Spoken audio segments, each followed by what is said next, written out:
Toyota just announced a battery that charges from 10 to 80% in under 10 minutes. It holds roughly double the energy density of most EV batteries on the road today. It cannot catch fire, and Toyota says it will outlast the car itself. But the real breakthrough behind all of those numbers is not what you might expect.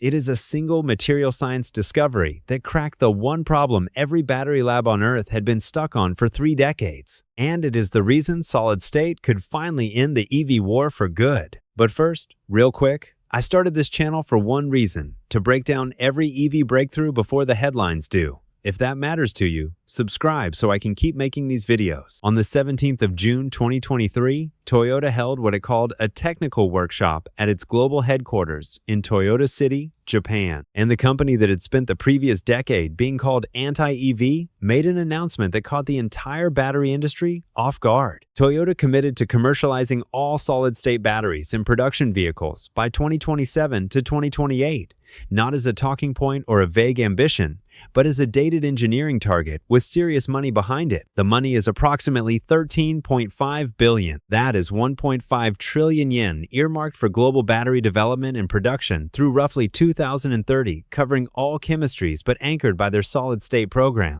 On the 6th of September 2024, Japan's Ministry of Economy, Trade and Industry certified Toyota's solid-state R&D and production plan for 9 gigawatt-hours of annual capacity, with production slated to begin as early as 2026 at the pilot scale. And then in January of this year, Toyota's key partner, Idemitsu Kosan, broke ground on a large-scale solid-electrolyte pilot plant in Chiba Prefecture, with completion expected by the end of 2027. Toyota is the first customer. Idemitsu is simultaneously building a 21.3 billion yen lithium sulfide plant rated for 1,000 metric tons per year. That is raw material infrastructure. You do not build raw material plants for technologies you are not planning to ship. I think this is the first time in 30 years of solid-state promises where the supply chain investments actually match the press releases.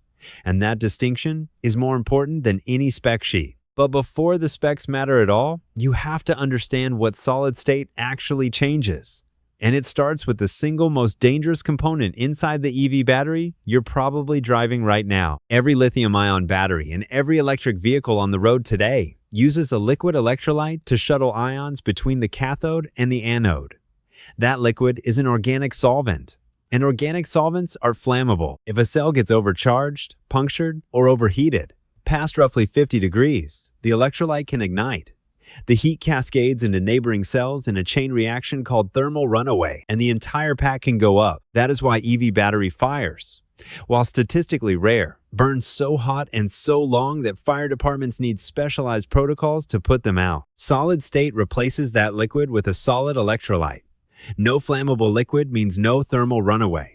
The solid electrolyte also doubles as the separator, which means the pack can be built thinner and lighter. But the real unlock is what it lets you put on the other side of the battery. Liquid electrolytes cannot safely support lithium metal anodes because the lithium reacts with the liquid and grows sharp crystalline structures called dendrites that short-circuit the cell. Solid electrolytes can physically block those dendrites, which means you can use a lithium metal anode. And lithium metal stores dramatically more energy than the graphite anodes used in every lithium-ion cell on the market. The performance ceiling moves from roughly 250 to 300 Wh per kilogram for today's best lithium-ion cells to a theoretical 450 to 500 for solid state with lithium metal anodes. That is not a 10% improvement. That is a generational leap. It is the difference between 300 meters of range and 600 inches the same size battery at a lower weight, at least on paper. Because even perfect chemistry means nothing if nobody can manufacture it at a price that regular people can afford.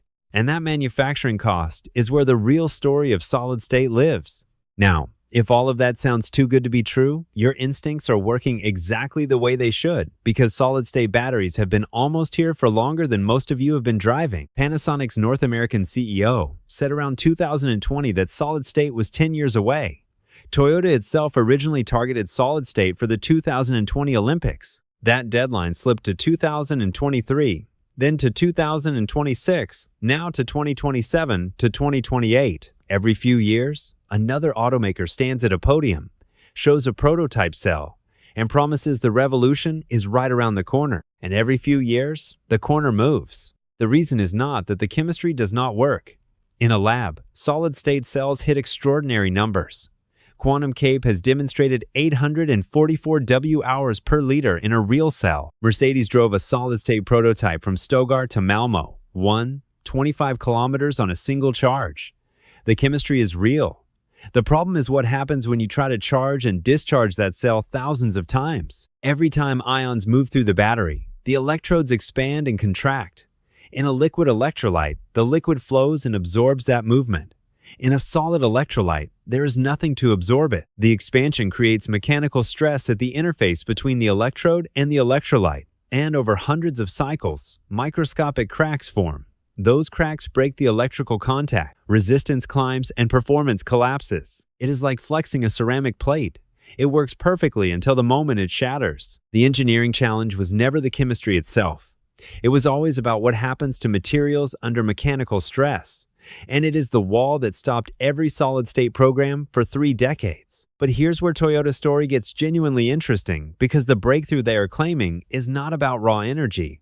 It is about durability. Toyota CEO Koji Sato said publicly in October of 2023 that the company's core innovation is a flexible adhesive and crack-resistant sulfide solid electrolyte co-developed with Idemitsu Kosan over a partnership that stretches back to 2013. That is a decade of focused materials research on one specific failure mode. The sulfide formulation maintains ionic contact even as the electrodes swell and shrink during cycling because the material deforms with the stress instead of cracking under it. Sumitomo Metal Mining signed on in October of 2025 to mass-produce a highly durable cathode material designed specifically for this system. And the Idemitsu plant in Chiba is not making laboratory quantities. It is being built for continuous pilot-scale production of the solid electrolyte itself. Honestly, the fact that the breakthrough is about durability rather than headline energy density is what makes me take this one more seriously than previous announcements. Flashy numbers get press conferences. Solving the thing that actually broke every previous attempt gets production lines. But Toyota is not the only company that believes solid state is ready to cross from lay to factory. And some of the competition is further along than you might expect. Honda started operating a demonstration production line for solid-state batteries in Sakura City, Toigi Prefecture in January 2025. That facility covers 27,400 m and represents roughly 43 billion yen in investment. Honda is not building prototype cells. They are verifying mass production processes, testing a roll-pressing technique adapted from conventional lithium-ion manufacturing to see if it can work with solid-state materials at scale. QuantumScape, backed by Volkswagen, opened its Eagle pilot production line on the 4th of February 2025. Their QSSE 5 cell delivers 844 W-hours per liter,